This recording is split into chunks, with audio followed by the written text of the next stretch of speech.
यह वीडियो उन महिलाओं के लिए है जिन्हें अक्सर अपने निचले हिस्से में दर्द की समस्या रहती है और अगर ये समस्या आपके साथ 6 महीने से अधिक अवधि के लिए है तो आपके लिए कुछ तथ्यों को जानना महत्वपूर्ण है।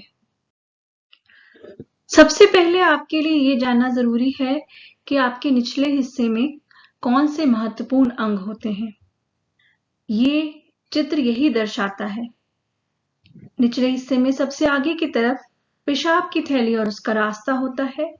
उसके पीछे आपकी बच्चेदानी और बच्चेदानी का रास्ता होता है और सबसे पीछे की तरफ मल यानी कि स्टूल पास करने का रास्ता होता है। ये सभी रास्ते एक मसल के घेरे के अंदर रहते हैं और उसी के द्वारा अपने स्थान पर बने रहते हैं।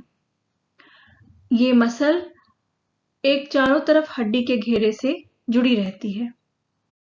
इसीलिए ये समस्या कहीं से भी उत्पन्न हो सकती है, जैसे कि आपके गर्भाशय, ट्यूब्स या अंडेदानी और बच्चेदानी का रास्ता, या फिर आपका आंत का रास्ता, या फिर पेशाब की थैली और उसमें पेशाब बना के इकट्ठा करने वाली नली और गुर्दे, या फिर वही हड्डियां या मसल्स जिनके द्वारा ये अपने स्थान पर बनी रहती हैं और जो इनके काम करने की प्रणाली पर नियंत्रण भी रखते हैं। और सबसे आखिर में ब्रेन, आपका दिमाग, जो इन सारे अंगों को संचालित करने में सबसे ज्यादा अहम भूमिका निभाता है। अगर ये दर्द गर्भाशय या उससे संबंधित अंगों से जुड़ा होता है तो हो सकता है कि आप ये अनुभव करें कि माहवारी आने पर या शारीरिक संबंध बनाने पर यह दर्द बढ़ या घट सकता है। हो सकता है आपको निचले हिस्से में साथ ही में सूखापन महसूस होता हो।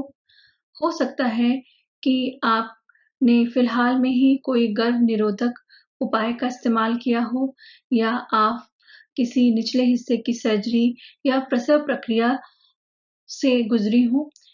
निचले हिस्से के इन अंगों के इन्फेक्शन से या फिर किसी और तरह की प्रॉब्लम जैसे कि गांठ हो जाना, ट्यूमर हो जाना भी इस दर्द से संबंधित हो सकता है।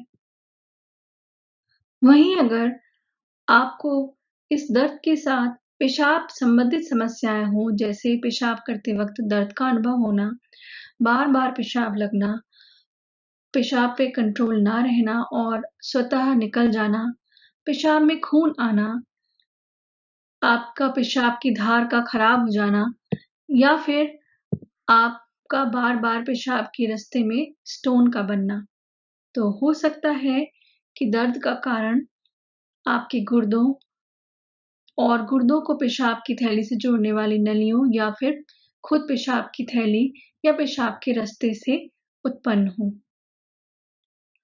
वहीं यह दर्द अगर आंत संबंधित समस्याओं से जुड़ा होता है, जैसे कि बार-बार कब्जियत होना या दस्त लगना, मल करने के बाद दर्द का बढ़ना या कम होना, बवासीर होना, मल के साथ खून आना, काले रंग का मल होना, मल में म्यूकस आना, बार-बार उल्टी लगना और आपकी भूख कम हो जाना या पेट फूलना या फिर बहुत ज़्यादा वजन घटना, ये सब चीज़ें हो सकता है किसी न किसी आंत की समस्या के साथ जुड़ी हो।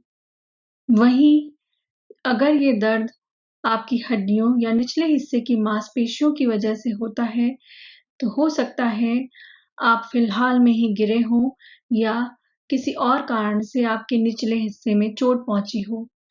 अगर आपको लगातार निचले हिस्से में दर्द के साथ में पीठ में भी दर्द रहता है या और स्थानों पे दर्द होता है या फिर ये दर्द किसी विशेष तरह की शारीरिक प्रक्रिया या किसी विशेष तरह से बैठने या खड़े होने पे बढ़ जाता है, तो हो सकता है कि यह समस्या हड्डियों या मांसपेशियों से जुड़ी हो।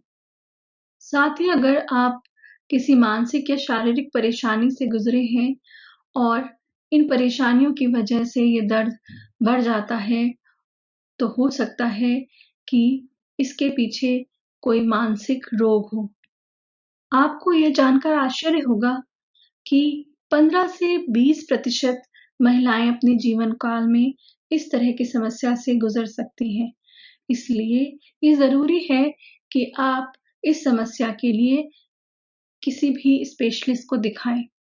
आपके लक्षणों के आधार पे और आपका अच्छी तरह से निरीक्षण करके वह स्पेशलिस्ट यह तय कर सकता है कि इनमें से किन जांचों की आवश्यकता है और उसी के आधार पर आपका ठीक तरह से उपचार हो सकता है।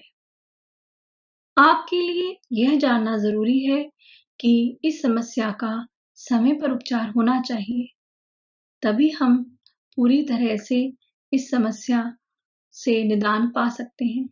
इसीलिए आपका सहयोग आवश्यक है। आपको समय पर एक चिकित्सक को दिखाना चाहिए।